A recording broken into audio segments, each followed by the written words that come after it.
సరూర్ నగర్లో నకిలీ సర్టిఫికెట్ల దందా వ్యవహారం వెలుగులోకి వచ్చింది.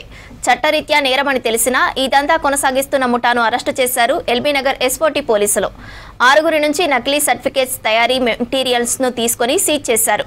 పరారీలో ఉన్న మరో 7 కోసం గాలిస్తున్నారు పోలీసులు.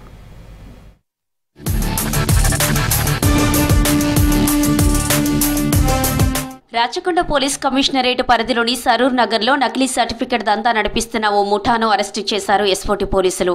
డబ్బులకు ఆశపడి నకిలీ సర్టిఫికెట్లు, డాక్యుమెంట్లు తయారు చేస్తున్నారని గుర్తించారు. 6 నిందితుల నుంచి నకిలీ సెల్ డీడ్ పత్రాలు, బర్త్, క్యాస్ట్ సర్టిఫికెట్లను స్వాధీనం చేసుకున్నారు పోలీసులు. పక్కా సమాచారంతో సరూర్ నగర్లోని సాత్విక్ ఎంటర్ప్రైజెస్ పై ఆకస్మిక దాడులు చేశారు పోలీసులు.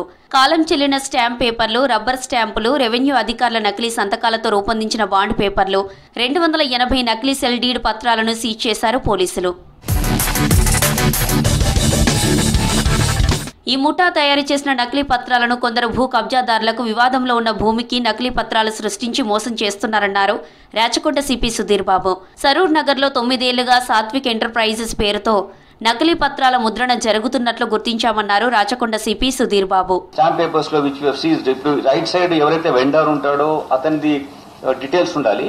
ఎవరైతే కొనుక్కున్నారో, ఎవరైతే అది ఎక్స్క్యూట్ అండ్ ఇన్ ఫేవర్ అనేది ఈ డీటెయిల్స్ ఉండాలి. ఈ డీటెయిల్స్ ఏం లేకుండా, వెనుక స్టాంప్ రేట్ ఏం లేకుండా ఖాళీగా ఉన్నటువంటి కూడా కొన్ని వీళ్ళకి అందజేయడం జరిగింది. అప్పుడు వచ్చినటువంటి ఆ షీట్స్ పైన వాళ్ళు ఇష్టం ఉన్నట్టుగా ప్రాపర్టీ సేల్ చేస్తున్నట్టు కానీ, కొనుక్కున్నట్టు కానీ, ఓనర్షిప్ ఉన్నట్టు కానీ రాయడం, అవి ఇవ్వడం జరుగుతుంది.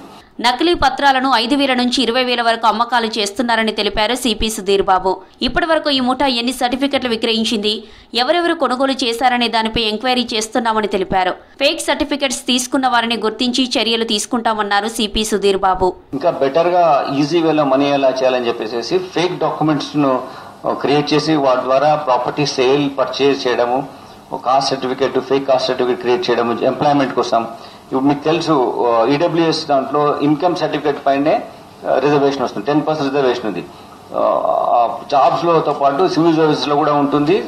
దాంతో పాటు ఐఏఎం లాంటివి వాటి కూడా అడ్మిషన్స్ వస్తాయి. ఇది ఎంత పెద్ద రామిఫికేషన్ ఉందో, ఎంత పెద్ద ఫార్ రీచింగ్ కన్సిక్వెన్సెస్ మన ఎకానమీ మీద కానీ, ఫ్యూచర్ బ్యూరోక్రాట్స్ లో కానీ, కెరీర్ పర్స్పెక్టివ్ కానీ ఉంటుందో మనకు వి నో ఇట్. పరారీలో ఉన్న 7 కోసం గాలిస్తున్నారు పోలీసులు. ఎవరూ ఇలాంటి ఫేక్ సర్టిఫికెట్స్ తీసుకోవద్దని హెచ్చరిస్తున్నారు పోలీసులు.